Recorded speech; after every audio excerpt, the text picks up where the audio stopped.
이재명 대통령 후보가 정부가 재건축을 과하게 억제했기 때문에 용적률 500% 주거지역을 신설하겠다. 뭐 이런 인터뷰를 하셨나 봐요. 사실 지금 현재 여당은 부동산 정책 기조가 굉장히 강화 정책이고 이재명 후보가 됐을 경우에 이런 것들이 유지된 상태에서 더 강력하게 될 것이다라는 게 일반 논의입니다. 그거를 생각했을 때는 지금 이렇게 말씀하셨던 것들은 거기에 좀 반대되는 내용인데 과연 만약에 당선이 되신다면 어떻게 정책을 펴나가실지 좀 궁금한 부분이 있어요.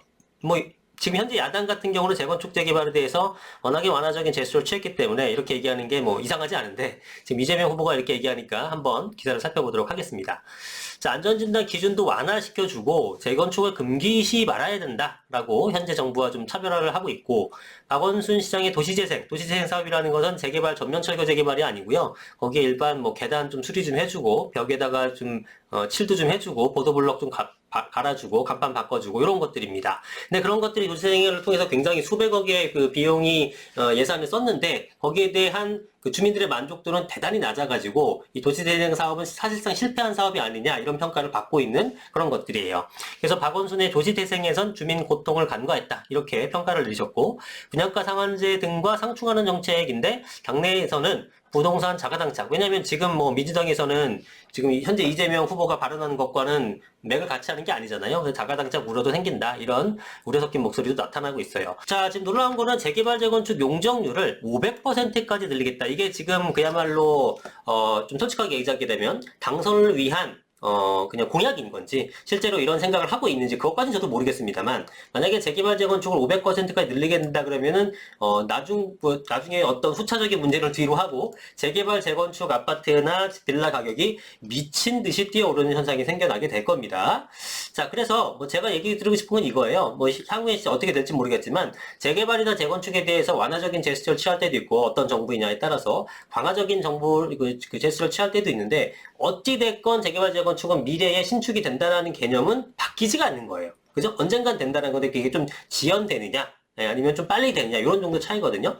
근데 이 재개발 재건축의 사업성이라는 것은 뭐 자체적으로 갖고 있는 지분의 크기라든가 대지 크기 이런 것도 있지만 사실상 가장 크게 적용받는 것이 그 주변의 신축 아파트 가격이 얼마인데 라는 겁니다. 그냥 지금 동네가 5억짜리게 되면 내 한 새 아파트 대봤자 6억밖에 안 되는 거고 동네가 10억짜리 아파트게 되면 새 아파트 되면 12억 정도 되는 거고 30억 동네라 그러면 내 아파트는 새 35억, 40억도 될 수 있는 거란 말이죠.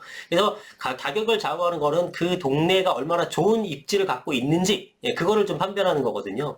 그래서 재개발 재건축이라는 것은 그 재개발 재건을 통하지 않고서 서울 공급을 할 일은 막막하기 때문에 이게 너무나 과열돼서 잠깐 일시적으로 막을 수 있어도 결국은 풀어줄 수밖에 없다라는 겁니다. 그러니까 가치가 없어지는 게 아니에요. 그리고 그러한 강화 정책을 쓰면서 지연된다고 하더라도 그거에 대한 풍선 효과로 재개발 재건축 안 되니까 기존의 신축 아파트 뛰고 신축 아파트 뛰니까 분양권이나 구축 아파트 뛰면서 결국은 그 동네 아파트 가격이 비싸지면서 사업성이 좋아져서 재개발 재건축도 결국 뜰 수밖에 없는 그런 구조, 사이클을 갖고 있다 보니까 뭐 완화가 됐건 강화가 됐건 여러분들 재개발 재건축은 눈여겨보시면서 투자를 하시는 게 굉장히 좋습니다.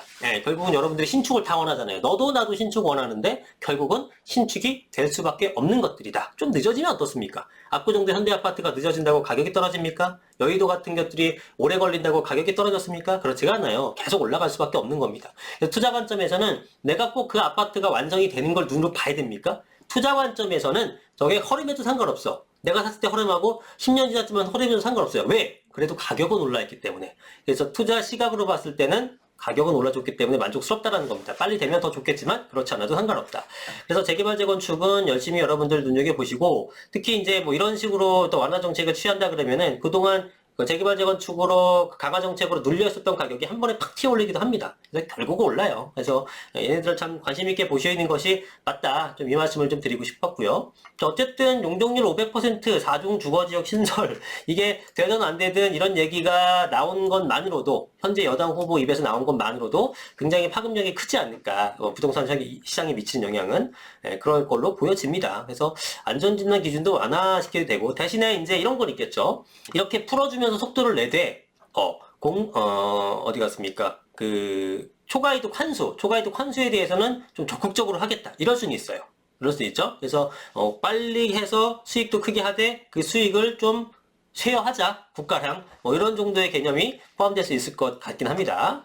그래서 말씀하셨던 걸 보게 되면 역대 민주정부는 재개발 재건축을 과도하게 억제한 측면이 있다. 그러나 재개발 재건축을 금기시하지 말고 국민의 주거 상행 욕구도 존중해야 된다. 이 말은 맞습니다. 재건축 재개발 규제 완화가 현재 문재인 정부의 정책 방향과 결을 달리하지 않느냐는 말에도 공감한다며 뭐 박원순 시장의 재개발 사업에서도 나를 세웠다. 뭐 이런 얘기들이 있네요. 자, 그래서 지금 말씀하셨더니 당내에서는 부동산 자가당착의 우려가 있다라고 얘기를 하는 거고, 이 얘기도 계속하죠. 양도소득세 원래 정책 목표인 다주택 해소를 현실하기 위해 일시적으로 다주택을 해소할 기회를 짧게 줘야 된다. 이거를 거듭 강조하고 있는데, 이렇게 되게 되면 실제로 뭐 짧게나마 양도세를 풀어주는 기간이 있을 것도 같습니다. 일단 당선된다는 가정하에서요. 현재 정부에서는 조금 못마땅하게 볼 거는 같은데, 여하튼 이게 어떻게 될지 봐야 될 것 같습니다. 자, 중요한 거는 여러분 재개발 재건축 물론 비싸고 조금 뭐 규제도 있고 이것저것 있지 않아요?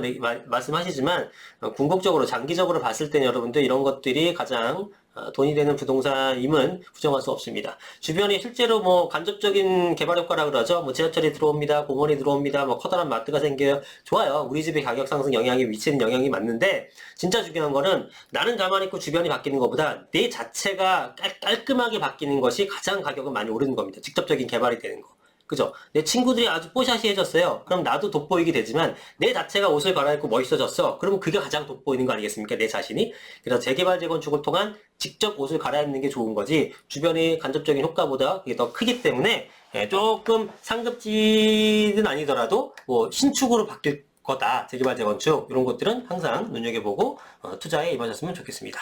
자, 오늘 영상은 여기까지 하겠습니다. 감사합니다.